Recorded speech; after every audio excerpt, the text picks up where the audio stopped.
తాకట్టులో ఉన్న బంగారాన్ని విడిపించి ఆ రోజు ఆన్లైన్ ధరకే కొంటుంది కొమ్మూరి గోల్డ్.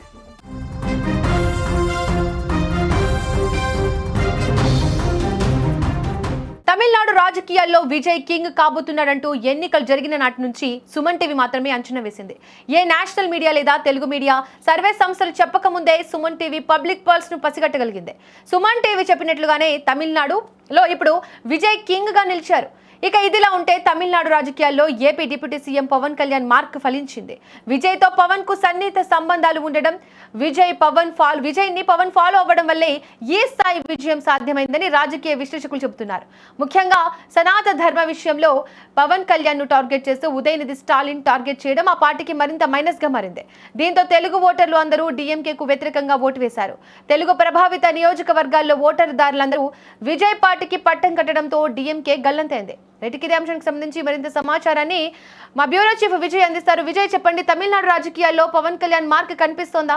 ఎస్ దీపిక, ఖచ్చితంగా తమిళనాడులో విజయ్ ఈ స్థాయి ఫలితాలు సాధించడానికి మన ఏపీలో ఉన్నటువంటి డిప్యూటీ సీఎంగా ఉన్న జనసేన పార్టీ అధినేత పవన్ కళ్యాణ్ కూడా ఒక కారణం అనే ప్రత్యేకంగా చెప్పాలి. ఎందుకంటే పవన్ కళ్యాణ్ బీజేపీకి సంబంధించిన ఎన్డీఏ కూటమిలో ఉన్నప్పటికీ కూడా పవన్ కళ్యాణ్కు విజయ్కు మధ్య కూడా చాలా దగ్గర సన్నిహిత సంబంధాలు ఉన్నాయనే చెప్పాలి. సో పవన్ కళ్యాణ్ ఇక్కడ తెలుగు సినిమా రంగంలో ఏ స్థాయిలో ఒక మాస్ హీరోగా, ఒక పెద్ద ఫ్యాన్ బేస్ కలిగినటువంటి ఒక స్టార్ హీరోగా పవన్ కళ్యాణ్కి గుర్తింపు వచ్చిందో, సరిగ్గా అలాంటి ఫ్యాన్ బేస్ని కలిగి అలాంటి స్టార్ హీరో స్టార్డమ్ కలిగినటువంటి వ్యక్తి విజయ్. సో విజయ్ కూడా ఒక రకంగా చెప్పాలంటే పవన్ కళ్యాణ్ ఏ విధంగా పొలిటికల్ స్టెప్ తీసుకున్నాడో, ఇంకా సినిమా కెరీరు పీక్ స్టేజ్లో ఉండగానే నంబర్ 1 పొజిషన్లో ఉండి కంటిన్యూ అవుతుండగానే ఎక్కడా సినిమాలకు సంబంధించినటువంటి క్రేజ్ తగ్గకముందే ఏ విధంగా పవన్ కళ్యాణ్ ప్రజాసేవ కోసం ఖచ్చితంగా ప్రజలకు ఒక మంచి సేవను అందించాలి, సో రాష్ట్రం బాగుండాలి అనేటువంటి ఉద్దేశంతో జనసేన పార్టీని ఆయన ఏ విధంగా అయితే స్థాపించాడో, సరిగ్గా విజయ్ కూడా ఇప్పుడు తమిళనాడులో ఒక నంబర్ 1 హీరోగా కొనసాగుతున్నాడు. సో విజయ్ కూడా ఇప్పటికిప్పుడు ఆయన సినిమాల్లో ఆయన క్రేజ్ తగ్గిపోలేదు, సినిమాలకు సంబంధించినటువంటి ఆఫర్లు కూడా లేనటువంటి పరిస్థితి కాదు. ఇప్పటికిప్పుడు విజయ్ సినిమాలు చేస్తానంటే 10ల కొద్దీ సినిమాలు చేయడానికి చాలామంది నిర్మాతలు, దర్శకులు అయితే రెడీగా ఉన్నారు. అయినా కూడా విజయ్ ఇప్పుడు పవన్ కళ్యాణ్ స్ట్రాటజీని పాలిటిక్స్లో ఫాలో అయ్యాడు. అందుకోసమే ఒక పీక్ స్టేజ్లో ఒక నంబర్ 1 పొజిషన్లో ఉండగానే సినిమాలు వద్దు, సినిమాలు ఇక చేయను అంటూ కూడా ప్రజాసేవే ముఖ్యం అంటూ కూడా ఆయన టీవీకే పార్టీని ఏర్పాటు చేసినటువంటి పరిస్థితి. అయితే ఇప్పుడు పవన్ కళ్యాణ్కి సంబంధించినటువంటి అంశాన్ని కూడా మనం ఎందుకు ప్రధానంగా ప్రస్తావించుకోవాలంటే, పవన్ కళ్యాణ్ పదే పదే అక్కడ డిఎంకే అధికారంలో ఉన్నటువంటి డిఎంకే పార్టీకి సంబంధించినటువంటి ఆ పార్టీకి పవన్ కళ్యాణ్కు మధ్య ఒక మాటల యుద్ధం దాదాపుగా ఒక ఏడాది కిందటి నుంచి కూడా జరుగుతూ వచ్చింది. ఎందుకంటే పవన్ కళ్యాణ్ తాను సనాతన ధర్మాన్ని పరిరక్షించుకోవడానికి ఒక ప్రత్యేకమైనటువంటి అజెండాను తీసుకున్నాను, సనాతన ధర్మ పరిరక్షణ కోసం ఎంత దూరమైనా కూడా వెళ్తానని చెప్పి పదే పదే పవన్ కళ్యాణ్ చెప్పుకొచ్చారు. అందుకు తగ్గట్టుగా ఆయన కొన్ని దీక్షలను కూడా చేపట్టారు.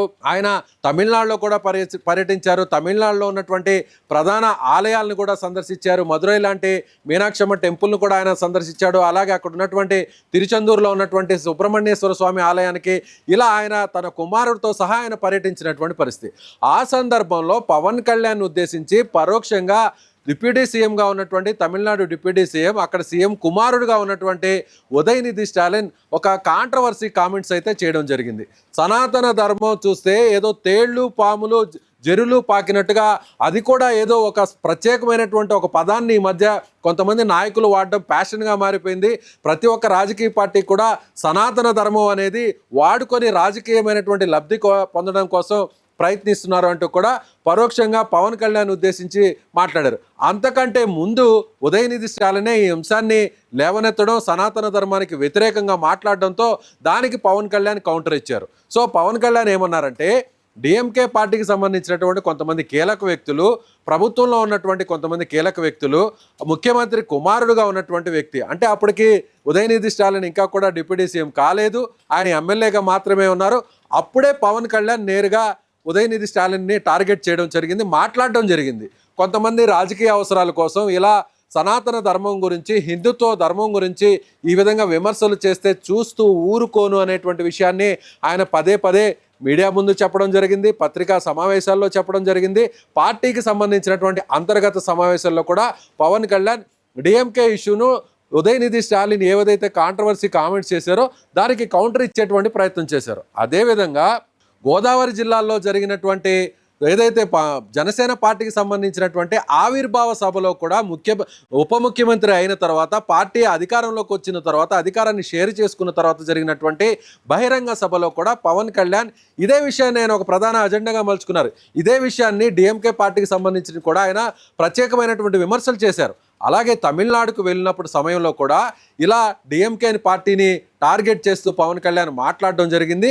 అలాగే పవన్ కళ్యాణ్కి సంబంధించి కూడా కాస్త కించపరుస్తూ కూడా ఉదయనిధి స్టాలిన్ లాంటి వ్యక్తులు, అంటే స్టాలిన్ మాట్లాడకుండా ఆయన కుమారుడుగా ఉన్నటువంటి వ్యక్తి పవన్ కళ్యాణ్ విమర్శించడం, అంటే అక్కడ ఏజ్ను కూడా పోల్చుకున్నారు, పవన్ కళ్యాణ్కు ఉన్న స్టేచర్ను కూడా చూసుకున్నారు, పవన్ కళ్యాణ్ కూడా ఆయన సినిమా రంగాన్ని వదిలేసి రాజకీయాల్లో ఏ విధంగా వచ్చారో ఇవన్నీ కూడా అక్కడ తెలుగు ఓటర్లు అక్కడ ఒక్కసారిగా కంపారిజన్ చేసుకున్నారు. ముఖ్యంగా డిఎంకే పార్టీ ప్రధానంగా హిందుత్వ వ్యతిరేక పార్టీగా ఒక ముద్రను వేసుకుంది.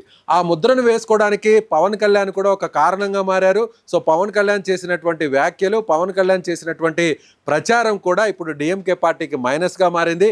ఉదయనిధి స్టాలిన్ చేసినటువంటి విమర్శలు అనేవి కూడా ఇప్పుడు ఆ పార్టీకి ఒక రకంగా పూర్తి స్థాయిలో మైనస్గా మారే.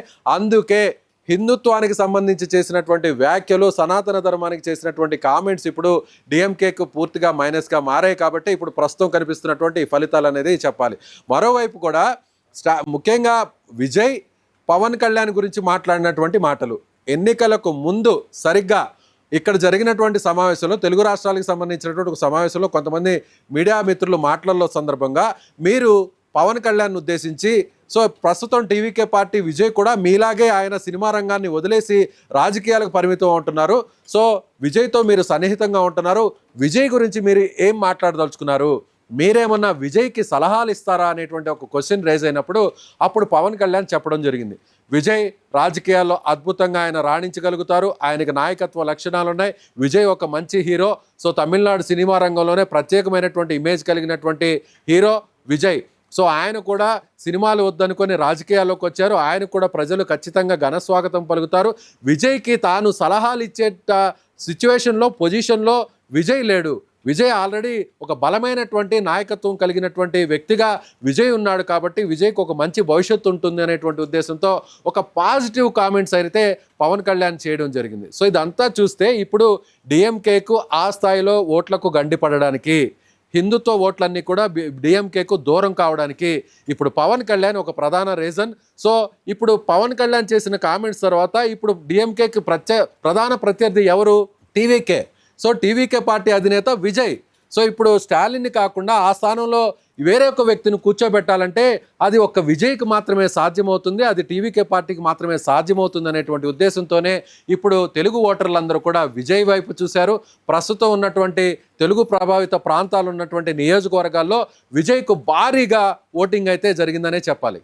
విజయ్ ఇటు పవన్ కళ్యాణ్ ప్రచార శైలి కావచ్చు, అతని వ్యాఖ్యలు కావచ్చు, అటు తమిళ ప్రజలను ఆకట్టుకున్నాయని చెప్పుకోవచ్చా విజయ్ గెలుపుకి?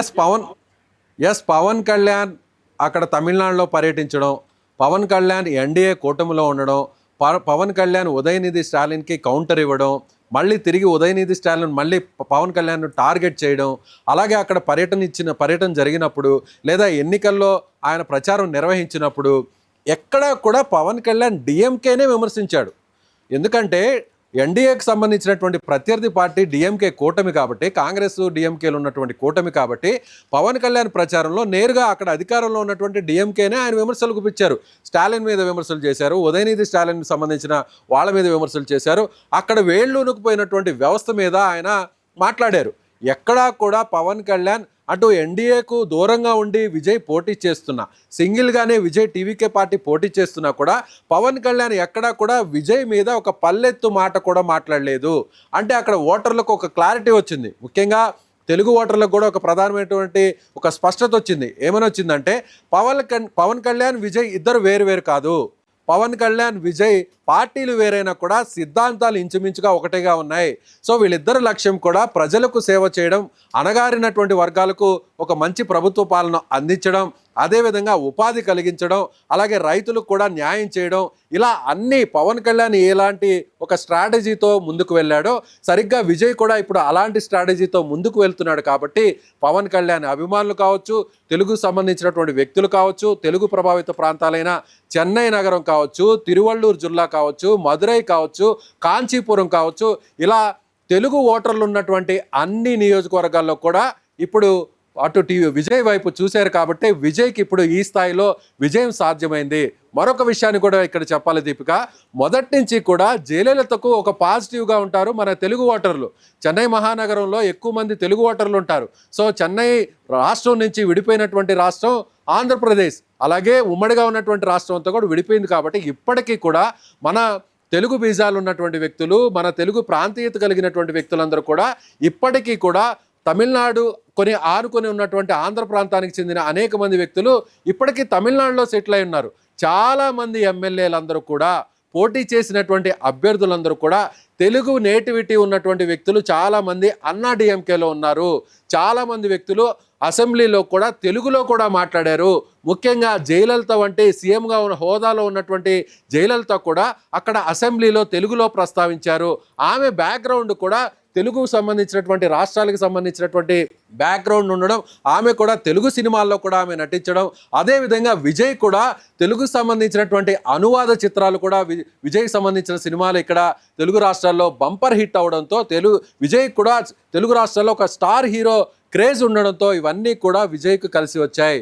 సో జయలలితకు సంబంధించినటువంటి ఫ్యాన్ ఫాలోయింగ్ అంతా కూడా విజయ్ వైపు ట్రాన్స్ఫర్ అయింది. తెలుగు ఓటర్లందరూ కూడా జయలలిత వైపు నిలిచేటువంటి తెలుగు ఓటర్లందరూ కూడా, ఆ పార్టీ వైపు నిలిచేటువంటి తెలుగు ఓటర్లందరూ కూడా జయలలిత మరణం తర్వాత ఒకసారి అవకాశం ఇద్దాం అనేటువంటి ఉద్దేశంతోనే డిఎంకే వైపు మళ్ళారు. కానీ డిఎంకే వైపు ఉన్నటువంటి తెలుగు ఓటర్లందరూ కూడా ఇప్పుడు ఒక్కసారిగా గంపగుత్తగా విజయ్కు ఓట్లు వేయడం, విజయ్ వైపు నిలవడం, అలాగే తెలుగు ప్రాంతానికి సంబంధించినటువంటి కొంతమంది వ్యక్తులకు కూడా విజయ్ పార్టీలో సీట్లు ఇవ్వడం, అలాగే చాలా లో క్లాస్ నుంచి వచ్చినటువంటి పరిస్థితులు, ప్రజల్లో నుంచి వచ్చినటువంటి వ్యక్తులకు అభ్యర్థులుగా ఆయన ఎంపిక చేయడం, ఇవన్నీ కూడా విజయ్కి కలిసి వచ్చాయి. సో ఇప్పుడు పవన్ కళ్యాణ్ మార్క్ అనేది విజయం వెనక కాస్తో కోస్తో ఉంది అని చెప్పడానికి ఇది ఒక ప్రధానమైనటువంటి రీజన్ అని చెప్పవచ్చు దీపిక. సో విజయ్కి పవన్ కళ్యాణ్ లాంటి ఫ్యాన్ బేస్ ఉండడం, ఇద్దరి మధ్య మంచి సన్నిహిత సంబంధాలు ఉండడం, ఎన్నికల ముందు విజయ్ గురించి పవన్ కళ్యాణ్ పాజిటివ్గా మాట్లాడడం, ఇదంతా పార్టీకి కలిసి వచ్చింది. రైట్గా మొత్తానికి తమిళనాడు ఎన్నికల ఫలితాలు దక్షిణాది రాజకీయాల్లో కొత్త చర్చకు తెరలేపుతున్నాయి. విజయం వెనుక పవన్ కళ్యాణ్ రాజకీయ మార్క్ కూడా పనిచేసిందనే విశ్లేషణలు వినిపిస్తున్నాయి. సనాతన ధర్మం నుంచి రాజకీయ వ్యూహాల వరకు జరిగిన ప్రతి పరిణామం వెనుక డిఎంకే పతనానికి కారణమైందా అన్న చర్చ కూడా జోరుగా కొనసాగుతోంది.